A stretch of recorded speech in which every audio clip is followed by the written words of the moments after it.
Hi everyone, I am Sharvari. Very warm welcome to Decoding NEP. In this video, we will talk about innovation in curriculum, mainly touching upon experiential education and flexibility aspect. In the last video, we started talking about innovation in education, especially about curriculum. So the last video, we spoke about many opportunities of innovation available in education. Today it is very focused about experiential education, about the flexibility and relation between those two. At the end I'll share how might we proceed with the implementation of this part. So first of all, let's see what policy is saying about it. The most important thing, the policy is saying that increased flexibility of choice of subject. So students will have flexibility in terms of taking up their subjects. There won't be any hard separation between physical education, art, craft, vocational education, extracurricular, co-curricular and the main curricular subjects. So choice lies with the learner, which is a very big shift, and learner will decide their own study and life path. Then the shorter module should be offered with greater flexibility, and the curricular integration and experiential learning should be practiced in all stages of learning. So then the skills like collaboration, self-initiative, self-direction, self-discipline, teamwork. So mainly it is about the social skills and maybe some emotional intelligence skills as well. And the main thing is learning how to learn, self-learning, being a self-starter. So all these personal development skills are being talked about. Then they have said that physical education is also very important part. So I remember from my school days, like I was a very aversion to physical education class because I liked more of library and academics.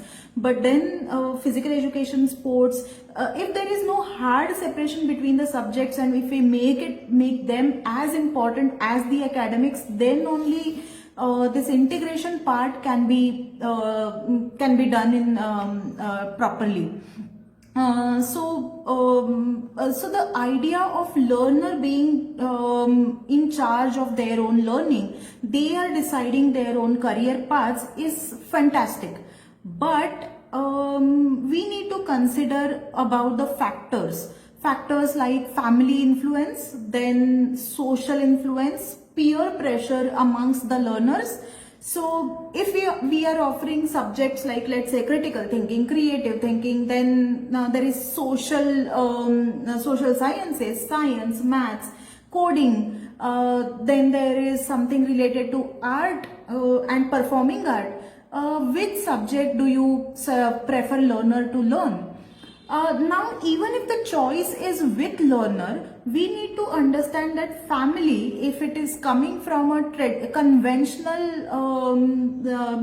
conventional thought process of engineering and medical careers are great, or let's say professional education is important, then we cannot say that the learner will be exploring the path of performing arts or sports education. So here, I think we, as an educator, we also should look at how to develop exploration part.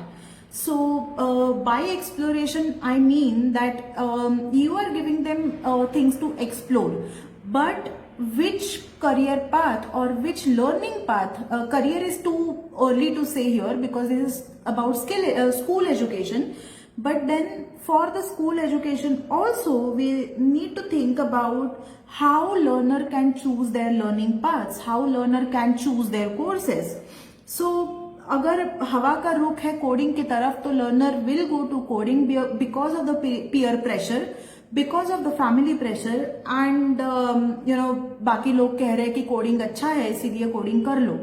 What about the performing arts then? What about acting? What about, traditional art, craft or vocational education? ये फिर से उसी तरफ जाने की संभावना बहुत ज्यादा है.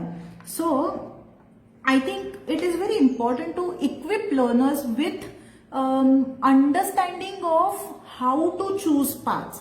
So for that, we need to be equipped with tools and resources to understand what factors influence cognitive development, what factors influence interest, curiosity of the learner.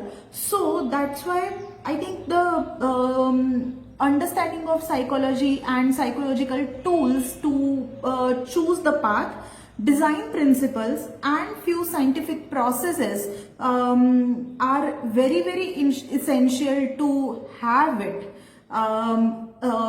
as a part of curriculum to for learner to enable them to to understand where their interest lies, how to choose the career path.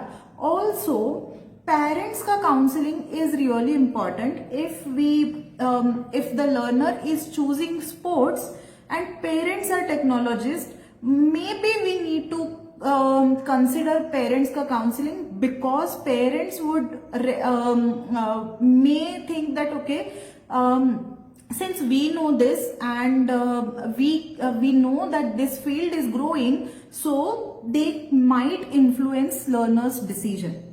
Another big aspect of flexibility is about short courses, modules. Currently जो भी हो रहा है वो yearly pattern में हो रहा है या तो मैक्सिमम सेमेस्टर पैटर्न में हो रहा है. But then what about the courses which are not offered in schools? So maybe उसके लिए ऑनलाइन मूक्स जाना पड़ेगा, लेना पड़ेगा या फिर बाहर से कोर्सेज करने पड़ेंगे. So does school has the mechanism to recognize all these courses? So let's say learner wants to learn about entrepreneurship, then they have to take the online MOOC for that. And if they want to go in depth for entrepreneurship, they need to start their own businesses. Let's say they want to invent their own product, they want to innovate. So while they are doing all this process, does school has the ability to recognize out of school learning? We also need to think about it little more differently. So then the schools may offer certain subjects.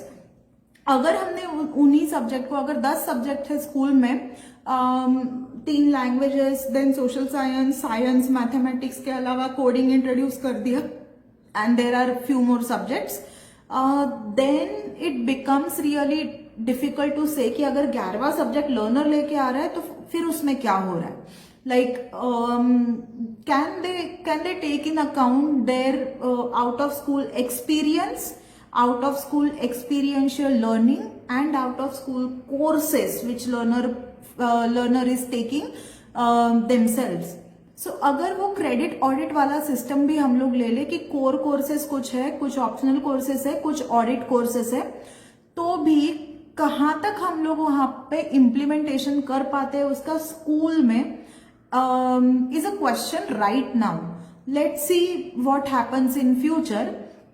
But then ये जो out of school courses है उसके लिए I really think that parental education is very important. Then the teacher education part is also really very important. Then syllabus जो है अपना curriculum, तो again it's not all about curriculum, it is about the syllabus that school is offering, the board is offering. So are they localized, are they developed from the local needs and learners understanding, learners interest is also very important to see.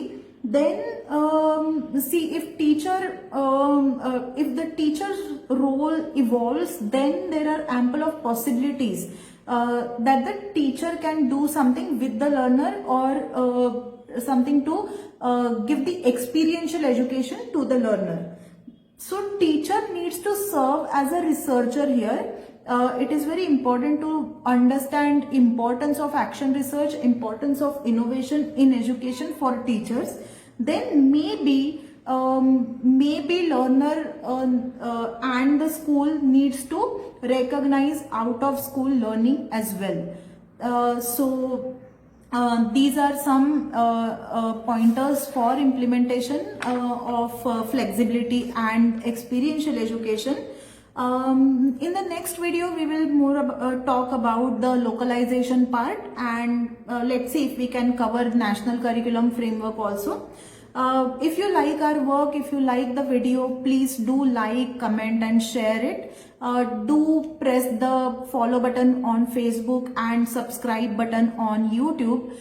Thank you so much. Your suggestions are welcome. Please suggest us so that we can come up with more and more content for you guys. Thanks a lot for watching this video. We'll see you in the next week. It is very difficult to have more than 2 videos per week. That is why we are distributing it. Maybe we will cover 2 to 3 videos in every week. So to cover this series as soon as possible. Thanks a lot again. Do subscribe to our channel and follow our Facebook page at Makeshift EDC. Thanks a lot. See you in the next video.